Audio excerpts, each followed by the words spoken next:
सगळ्या जणांवर आहे, सगळ्यांवर. आणि म्हणून आज इथे भारतीय जनता पक्षाचा प्रतिनिधी म्हणून सन्मान्य प्रदेश अध्यक्ष रवींद्र चव्हाण साहेब, खासदार सन्मान्य राणे साहेब, आमच्या भारतीय जनता पक्षाच्या सर्वच कार्यकर्त्यांच्या, पदाधिकाऱ्यांच्या वतीने, लोकप्रतिनिधींच्या वतीने मी आमच्या अनिकेत तटकरेजींना शुभेच्छा देण्यासाठी आणि विजयामध्ये जेव्हा 22 तारीख जेव्हा जाहीर होईल, त्या 22 तारखेचा जेव्हा निकाल जाहीर होईल, तेव्हा आकड्यांमध्ये तटकरे साहेब तुम्ही मोजून घ्या, भारतीय जनता पक्षाचा सिंहाचा वाटा असेल हा विश्वास तुम्हाला निमित्त आहे. आणि म्हणून बाजूला लगेच उदय सामंतजींकडे तुम्ही बघू नका. जंगलात 2 सिंह असले तरी पण काही प्रॉब्लेम नाही. म्हणून आम्ही सगळेजण एक ताकदीने ही निवडणूक लढवण्याची ठरवलेली आहे.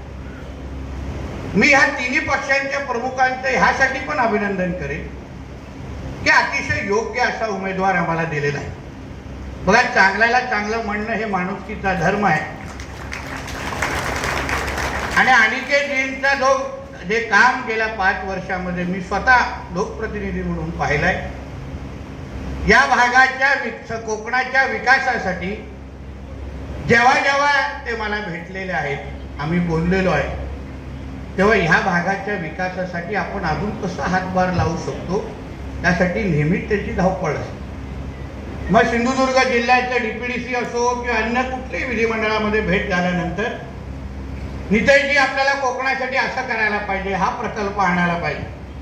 आता तर मंत्री झाल्यानंतर ताई तर नेहमी रेग्युलर भेटतातच, त्याने या भागाच्या विकासासाठी आपण अजून काय करू शकतो, कुठले प्रकल्प आणू शकतो, तुमच्या दोन्ही खात्यांच्या माध्यमातून या किनारपट्टीचं दरडोई उत्पन्न कसं वाढवू शकतो यासाठी सातत्याने त्यांची धावपळ आहे. आणि म्हणून मला विश्वास आहे 5 वर्ष जसं त्यांनी काम केलं त्यापेक्षाही जास्त चांगलं काम आता ते 22 तारखेच्या नंतर नक्की करतील, हा विश्वास पण मी ह्या निमित्ताने व्यक्त करतो. आता आकडे तुम्ही सगळ्या जणांनी पाहिल्यानंतर हे सगळे एका बाजूला महायुती आल्यानंतर समोर फक्त 55 मतं राहत आहे. 55 फक्त 55 म्हणजे चणे कुरमुरे पण राहत नाही. आणि म्हणून या व्यासपीठाच्या निमित्ताने तटकरे साहेबांनी आमच्या उदय सामंतजींना जबाबदारी दिली आहे. योग्य माणसाला योग्य जबाब, म्हणजे सोनारानेच कान टोचावे असा तो विषय आहे. पण तरी मी ह्या व्यासपीठाच्या निमित्ताने जे काय हे उमेदवार महाविकास आघाडीचे बाळ माने उभे आहेत त्यांना मी तुमच्याच माध्यमातून आवाहन करतो, उगाच कशाला उन्हात तानामध्ये त्रास घेता, काही होणार नाही, आमच्यामध्ये फुटण्याचा प्रश्न नाही. तुमचे 55 सांभाळता सांभाळता तुमचा घाम निघेल, त्यापेक्षा 4 तारीख आहे, आपल्याला विचार करा. चांगल्या खेळीमेळीच्या वातावरणामध्ये आपण ही निवडणूक घेऊन जाऊ, काय होत नाही त्याच्यामध्ये. आणि मग 22 तारखेनंतर आम्ही लोक आहोतच, मी आहे, उदयजी आहे, आदिती ताई आहेत, काही कामं बिमं असतील तर आम्ही लोक आहोतच, पुढे पाहतोय. स्वतःची काळजी घ्या. नेहमी निवडणूक लढवण्याची PhD करायची नाही, लढायची, पडायची, परत उभं राहायचं, परत पडायचं, बरोबर वाटत नाही. माने साहेब ऐकत असाल, मला माहिती आहे आमची प्रत्येक सभा तुम्ही बघता म्हणून बोलतोय. आणि म्हणून या निमित्ताने त्यांनाही आवाहन करीन, तटकरे साहेबांना पण पुरं राज्य फिरायचं आहे. आमचे उदय सामंत साहेब काय फक्त रत्नागिरीपर्यंत सीमित नाही, तेही शिवसेनेचे म्हणून पुरं राज्य फिरणार आहेत. आणि म्हणून ह्या कोकणच्या ह्या निवडणुकीच्या निमित्ताने निवडणूक झाली नाही तर अतिउत्तम. चांगल्या वातावरणामध्ये, खेळीमेळीच्या वातावरणामध्ये जे आमचे तटकरे साहेब बोलले की 22 तारखेला आपण इथे एकत्र जमू, तर 5 तारखेला पण जमण्याची तयारी ठेवा. 4 तारखेला फॉर्म मागे घेतल्यानंतर दोन्ही टायमाचे फटाके घेऊन ठेवा, फक्त 4 ते 22ला वाढू नका.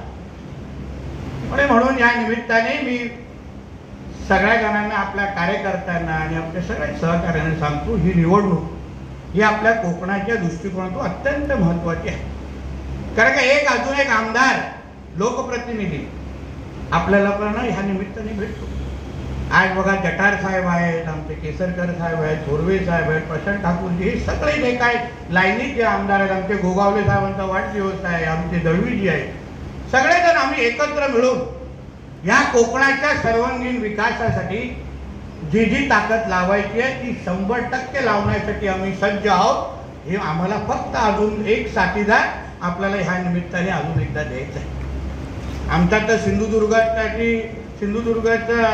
तटकरे साहेब तुम्ही चिंता करूच नका, आमच्याकडे क्लीन स्वीप आहे, इथे काही प्रॉब्लेम नाही. आमच्या अनिकेतजींना विचारा, 17 ना गेली निवडणूक 2017, तेव्हा सर्वात जास्त मतदान हे आमच्या सिंधुदुर्गाने तेव्हा अनिकेतजींना दिलेले 2018. आणि ह्यावेळी तर राणे साहेबांचे स्पष्ट आदेश आहे, आमच्या चव्हाण साहेबांचे कालपासून 2दा फोन आले. म्हणून सिंधुदुर्ग म्हटलं तर आमच्याकडे ओपन अँड शट केस असते, आमच्याकडे चर्चा नसते.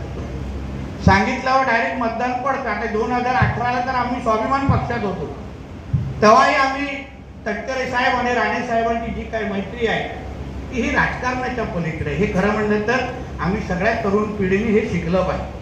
आम्ही नाहीतर छोट्या छोट्या गोष्टीवर आपसात उगाच ते हेवे दावे टीका टिप्पणी करत बसतो, पण राजकारणातली मैत्री कशी असावी ती तटकरे आणि राणे साहेबांसारखी असावी हे आवर्जून ह्या निमित्ताने होते.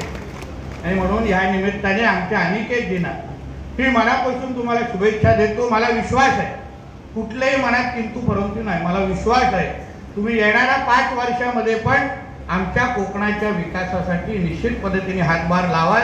आणि जे काही निधीमध्ये तुम्ही आत्तापर्यंत कधीही भारतीय जनता पक्षाला डावललं नाही, तसंच तुम्ही येणाऱ्या कालावधीमध्ये पण भारतीय जनता पक्षाला ताकद द्याल हा विश्वास या निमित्ताने व्यक्त करतो. इथेच थांबतो. जय हिंद, जय महाराष्ट्र.